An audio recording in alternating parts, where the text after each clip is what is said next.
예레미야서 31장 3절로 6절의 말씀을 중심으로 하나님의 영원한 사랑 제목을 같이 하십시다. 하나님의 영원한 사랑. 예레미야서 30장부터 33장까지를 성경 주석가들이 위로의 책이라고 그렇게 구분을 합니다. 그 가운데서도 예레미야 31장은 반지의 다이아몬드와 같은 책으로 위대한 하나님의 사랑이 선포되어져 있습니다. 마치 로마서 말씀 가운데 신기한 로마서의 신학의 말씀이 있습니다만 그 가운데 8장을 마치 반지의 다이아몬드와 같다라고 신학에서는 비유를 합니다. 이처럼 이 31장은 예레미야 전체적으로 봤을 때에 아주 귀중하고 또 하나님의 사랑을 잘 표현한 본문의 말씀이라고 우리는 생각을 해야 합니다. 하나님이 우리에게 영원히 사랑한다 라고 그렇게 고백을 하셨는데, 여러분, 하나님이 이스라엘 백성들을 향하여 내가 너희들을 영원히 사랑하며 또 내가 너희를 하나님의 인자하심으로 인도할 것이다. 이 말씀을 예레미야 선지자를 통하여 백성들에게 할 상황이 어떤 상황이었어요? 하실 때의 상황이. 여러분, 이때는 이미 바벨론 군대가 예루살렘에 침공을 해서 나라가 완전히 망해버린 상황이었고, 군인들이 사람을 죽이고 부녀자들은 통곡하며 높은 자나 낮은 자나 왕이나 방백이나 다 포로가 되어져서 굴비처럼 엮이어서 마치 1100km나 되는 먼 길을 그들이 지금 포로로 끌려가고 있는 괴로운 상황입니다. 괴로움 중에 최고로 괴로운 상황인데 하나님은 3절에서 내가 영원한 사랑으로 너를 사랑하기에 인자함으로 너를 이끌었다 하였노라. 이 말씀을 선포를 하는 겁니다. 사람들은 포로가 되어져 가고 있는데 반문을 합니다. 하나님, 지금 이렇게 저희들이 포로로 붙잡혀가고 우리가 살던 예루살렘 성읍은 회파되어졌고 성전은 불탔고 이렇게 남녀노소를 막론하고 높은 자나 낮은 자나 임금이나 백성이나 다 포로로 끌려가고 있는데 어떻게 하나님이 우리를 영원한 사랑으로 사랑하고 그 인자하심으로 우리를 인도한다라고 말씀을 하시니까 반문을 합니다. 그러니까 하나님의 대답은 물론이다. 이 어려운 상황에도 옛적에도 내가 너희들에게 나타났고 지금도 영원한 사랑으로 미래도 영원한 사랑으로 너희들을 사랑할 것이다. 이렇게 하나님은 이 백성들에게 대답을 하고 있습니다. 오늘 하나님의 사랑과 세속적인 사랑은 차이가 있습니다. 여러분과 제가 하나님의 사랑과 이 세속적인 사랑의 관계를 확인하면서 하나님의 영원한 사랑이 지금 힘들고 어려운 시대 속에 있는 여러분과 저에게 꿈이 되어지고 충만한 은혜와 축복이 되어질 수 있기를 주의 이름으로 축원합니다. 우선 첫 번째로 꿈을 먹고 사는 사람과 현실을 먹고 사는 사람이 있습니다. 2절로 4절의 말씀의 내용인데 믿음의 사람이라면 미래의 꿈을 먹고 현재의 어려움을 극복해 나갈 수 있는 사람이어야만 합니다.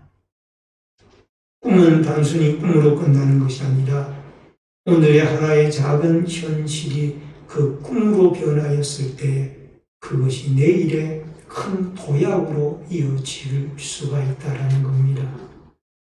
현실을 먹고 사는 사람들입니다. 2절에 보니까 여호와께서 이같이 말씀하십니다.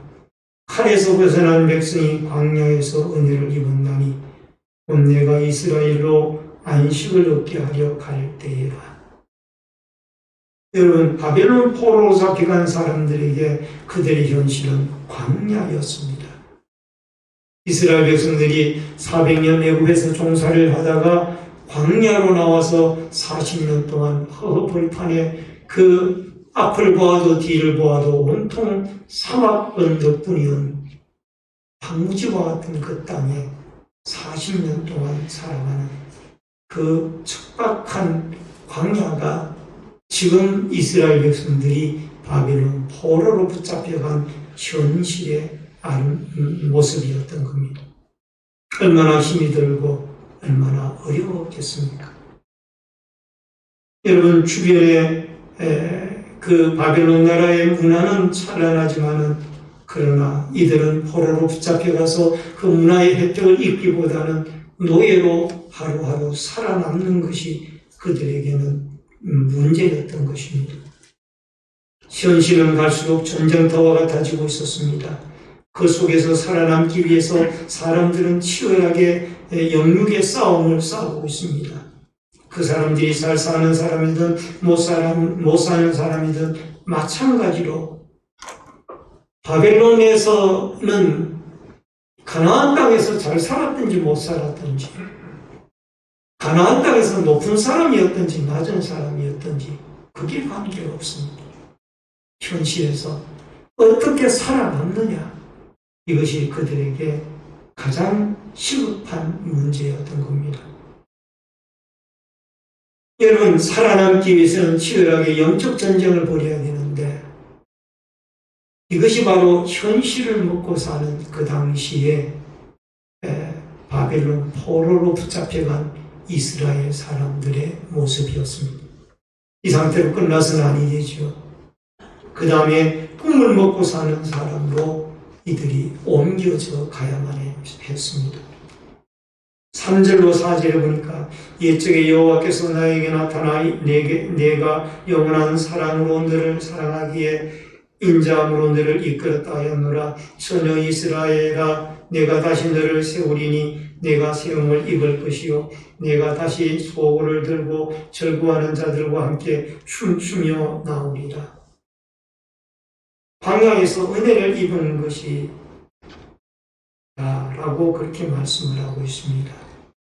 비록 현실은 광야와 같지만 하나님의 은혜로 바뀌게 되어지는 미래를 꿈꾸는 사람들의 현실은 좌절하지 않습니다. 찬란한 미래가 있기 때문에 오늘을 포기하지 않습니다. 그리고 3절로 4절에는 하나님의 소망적인 말씀을 합니다. 그들을 다시 세우겠다고 말씀을 하시고 또 더 나아가서 뒤에 본문에 보면은 하숫꾼이 망루에서 외칠 날이 나팔을 불 날이 온다라는 겁니다. 그게 소망의 날이죠. 성읍이 재건이 되어지고 그곳에 망루가 세워지고 그곳에 하숫꾼이 나팔을 부으며 이제 새벽이 왔습니다. 또는 적군이 쳐들어옵니다. 이 하숫꾼의 사명을 다할 그날이 온다라는. 여러분, 포로 생활은 하루하루가 고통이고 힘들고 어렵지만 그러나 하나님은 이렇게 꿈과 비전의 말씀을 그들에게 허락해 주셨던 겁니다. 따라하십시다. 고통의 현장에서 꿈과 미래의 말씀을 주시더라. 여러분과 저도 마찬가지입니다. 우리가 살고 있는 이 나그네 생활의 하루하루의 삶이 어떻게 보면 고통의 삶이요 나그네의 삶입니다. 그러나 머지않은 장래에 천국이라는 그 영원한 도성이 여러분과 저를 기다리고 있고 예수님의 재림이 우리에게 기다리고 있습니다. 우리는 머지않아 주님이 땅에 재림하실 재림의 아침을 꿈꾸어야 되며 내가 다시 오겠다. 내가 너희 있을 곳을 예비하고 나 있는 곳에 너희도 다시 오게 하겠다. 주님의 약속의 말씀을 우리가 붙잡고 미래에 대한 꿈을 꾸면서 오늘의 현실을 믿음으로 극복해 나아가는 은혜와 축복의 역사가 여러분과 저에게 있어지기를 주의 이름으로 축원합니다. 그 다음에 또 하나는 교회가 새로워집니다.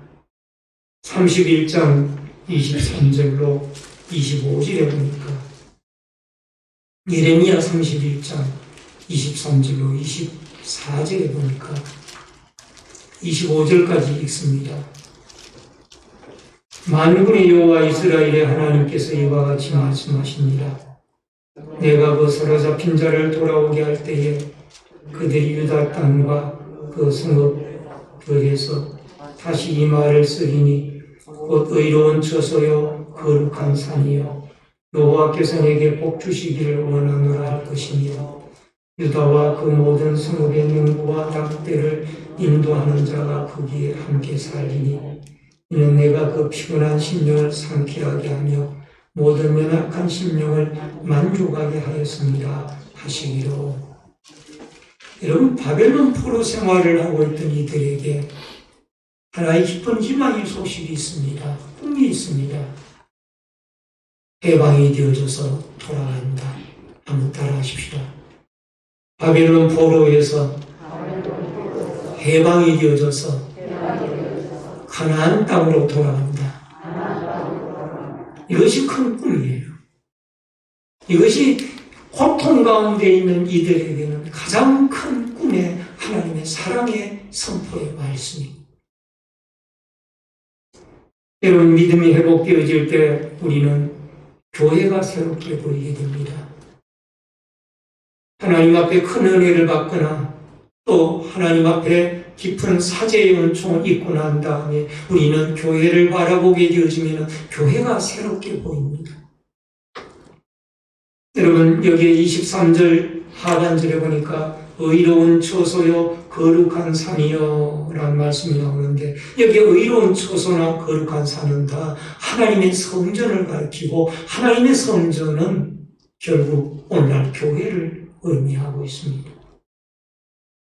여러분, 때가 되어지면 하나님의 처소로 돌아가게 해주겠고 의로운 처소로 가서 예배할 수 있도록 만들어주겠다는 겁니다.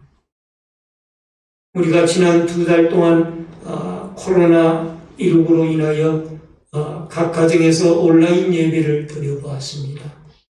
물론 예배를 안 드리는 것보다는 낫습니다만 이렇게 모여서 현장 예배를 드리는 것에 비하면 너무나 답답하고 힘들고 안타까운 부분이 많았습니다. 근 2달 동안 성도들의 얼굴을 보지 못한 그런 분들도 있게 되어지니까 성도들을 뵙고 싶은 마음은 저만의 마음이 아니라 모든 성도들의 동일한 마음일 줄 압니다.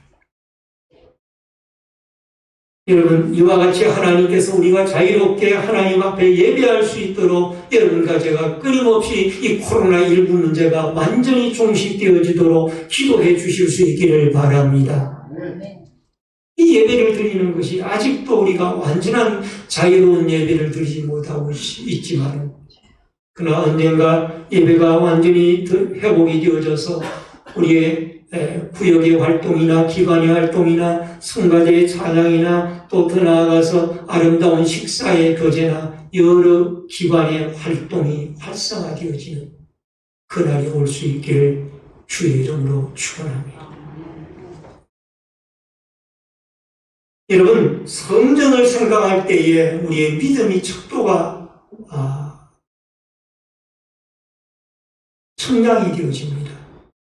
내가 하나님의 집에 가서 오늘 예배를 드려야지 마음이 벌써 기뻐 뛰고 마음이 감동이 되어지고 그러면은 살아있는 믿음이에요. 그러나 벌써 주일이 왔느냐? 또 교회 나가 예배 드려야 되느냐? 이런 마음을 가지게 되어진다면 우리의 믿음이 많이 쇠퇴해져 있다라는 겁니다. 여러분, 교회 예배를 통하여 우리는 하나님께 영광을 돌리고 하나님을 만나는 장소이며 하나님께 축복을 받는 시간인 줄로 믿습니다. 그러므로 다윗처럼 하나님의 성전에 올라가자 할 때 우리가 기뻐하였도다라는 이 말씀 그대로가 여러분과 저의 삶의 고백이 되어져서 하나님의 교회에 올라갈 때에, 교회를 생각할 때에, 예배를 생각할 때 마음이 기뻐 뛰고 즐거움으로 하나님 앞에 함께 영광을 돌릴 수 있는 이 축복과 은혜의 아름다운 날들이 여러분과 저에게 있어지기를 주의 이름으로 축원합니다. 세 번째로는 교회 일들이 잘 되어집니다. 하는 일들이 잘 되어집니다. 31장 28절에 보니까 깨어서 그들의 뿌리 뽑으며 무너뜨리며 전복하며 멸망시키며 괴롭게 하던 것과 같이 내가 깨어서 그들을 세우며 심으리라. 여호와의 말씀이니라. 그들을 세우고 심겠다라는 겁니다. 이것은 육신적으로도 다시 포로에서 돌아가서 번성하고 회복하게 되어질 것이라는 약속의 말씀입니다. 여러분, 우리의 영혼도 잘 되어져서 하나님을 잘 섬겨야 되지만 그 다음 또 중요한 것이 있다라면 육도 잘 되어져서 하나님 앞에 잘 섬겨야 됩니다. 요한 3서의 말씀에 보면 사랑하는 자여 내 영혼이 잘된 같이 내가 범사에 잘되고 강건하기를 원하노라. 따라하십시다. 내가 범사에 잘되고 강건하기를 원하노라. 여러분, 우리가 하나님 앞에도 잘 되어져야 되지만은 여러분, 우리가 육신의 일도 하는 일들이 하나님의 축복을 받아 잘 되어져야 될 줄로 믿습니다. 그것은 하나님이 세우시면 됩니다. 믿음의 회복과 더불어 여러분과 저의 이스라엘 백성들에게처럼 육신으로 하는 모든 일들이 세움을 입어 번성케 되어지고 잘 되어지는 이 번영의 축복이 여러분과 저에게 있어지기를 주의 이름으로 축원합니다. 마지막 네 번째로 이끌어주시는 장기적인 사랑입니다. 3절 말씀을 보면은 이런 말씀이 나옵니다.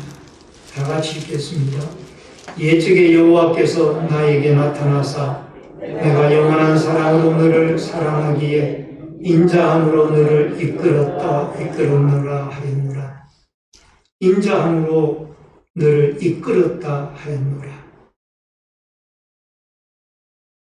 여러분, 하나님이 우리에게 이끌어주시는 사랑은 단기적인 사랑이 아니라 장기적인 사랑이었습니다.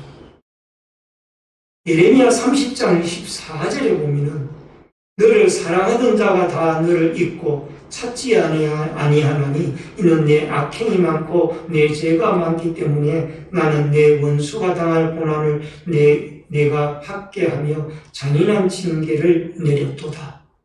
이게 무슨 말이냐면은 바벨론 포로로 붙잡혀 가라고 하나님이 예레미야 선지자를 통하여 수차례 말씀하였음에도 불구하고 이 정치적으로는 애굽을 사랑했고 영적으로는 우상들을 섬겼습니다. 그것이 결국은 이들에게 멸망으로 다가온 겁니다. 이것은 단기적인 사랑입니다. 여러분, 실제적으로 바벨론 나라에 의해서 유다가 침공을 당하고 어려움을 당하게 되어지니까 여러분, 정치적으로 사랑을 했던 그 애굽이라는 나라가 도와줬습니까? 도와줄 수가 없습니다. 영적으로 그들이 섬겼던 바알 신이나 아세라 목상이나 이런 신들이 와서 도와줬습니까? 도와줄 수가 없는 거예요. 이건 한때 마치 창기의 사랑과 똑같습니다. 율랑 여성을 사랑한다면 그 사랑이 하룻밤 사랑일 겁니다. 그러나 하나님의 사랑은 이와 반대로 영원한 사랑이에요. 여러분, 여기에 오늘 성경 영원이라는 이 단어가 나오는데 이 영원이라는 단어는 히브리어 원문에 보면 올람이라는 단어로 표기를 하고 있는데 아하바라고 하는 사랑을 뜻하는 단어와 합성을 해서 이 올람 아하바라는 이 두 단어가 합성을 하면은 영원함의 사랑. 같이 하십시다. 영원함의 사랑. 하나님은 영원함의 사랑을 가지고 여러분과 저를 사랑한다라는 것을 말씀을 하고 있습니다. 과거에도 그랬고 현재도 그랬으며 미래에도 그렇게 할 것입니다. 예레미야 31장 2절에 보니까 여호와께서 이같이 말씀하시니라. 칼에서 벗어난 백성이 광야에서 은혜를 입었나니. 따라하십시다. 광야에서 은혜를 입었나니. 지금 이 바벨론에 붙잡혀간 유다 백성들, 이스라엘 사람들은 이 광야 생활을 하고 있다라고 서두에 말씀을 드렸습니다. 하루하루가 괴롭고 어렵고 힘든 광야 생활. 근데 그 광야에서 하나님이 은혜를 주신 거예요. 이스라엘 백성들이 출애굽을 하여 광야로 들어갔을 때에 여러분 여기에 칼이라는 것은 예레미야 3장 31장 2절에 보니까 여호와께서 이같이 말씀하시니라. 칼에서 벗어난 백성이 땅에서 은혜를 입었나니. 칼은 여기에 바로 임금의 칼을 말합니다. 바로 임금의 칼이 400년 동안 종사를 하고 내보내는 것이 무엇이 아쉬웠던지 여러분 기마병 부대를 3,000명이나 이끌고 추격해 들어갔습니다. 앞에는 시끄러운 풍요바다요, 뒤에는 이 애국 군대가 기마병 부대가 들어옵니다. 칼을 가지고 옵니다. 그러나 그 가운데서도 하나님이 홍해바다를 갈라서 그들을 다 물속에 수장시키고 이스라엘 백성들은 200여만 명의 사람들을 광야를 건너게 하여서 그들을 광야에서 살렸던 것 뿐만이 아닙니다. 광야의 은혜라는 것은 그들이 먹을 것이 없을 때 하늘의 양식인 만나를 내려주셨고 목이 말랐을 때에 바위를 쳐서 물을 먹이셨으며 고기를 먹고 싶어 하였을 때 메추라기 떼를 몰아서 그들에게 고기를 먹이셨습니다. 낮에는 뜨거운 태양빛이 그들을 해하지 못하도록 구름 기둥으로 인도했고 밤에는 추위가 무섭하지 못하도록 여러분 불기둥으로 그들을 인도하여 하나님의 은혜로 광야 생활을 할 수 있도록 이스라엘 백성들을 보살피셨던 따라하십시다. 고난 중에도 광야의 은혜는 있습니다. 하나님께서 고난 중에도 영원한 사랑으로 이와 같이 광야의 은혜를 베풀어 줬던 것처럼 70년 때가 되어지니까 하나님께서 이스라엘 백성들을 바벨론의 메대와 바사 나라의 고레스 임금의 마음을 감동시켜서 이 이스라엘 백성들을 다 해방시켜서 이제 고국으로 돌아가 아름다운 시온산에 위치한 하나님의 성전에서 그들이 예배를 드릴 수 있도록 성곽을 쌓으며 그들이 안정된 생활을 할 수 있도록 번영의 축복을 세움으로 허락해 주셨던 것을 보게 되어집니다.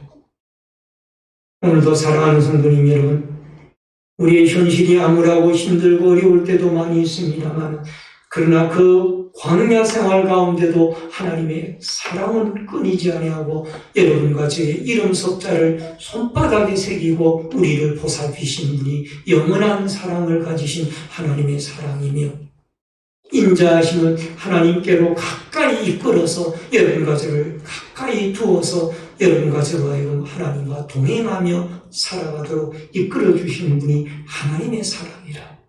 아멘. 따라하십시다. 하나님의 영원한 사랑과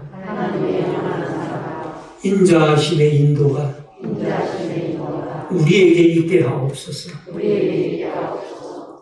요한일서 4장 19절에 보니까 우리가 사랑하면 그가 먼저 우리를 사랑하셨습니다.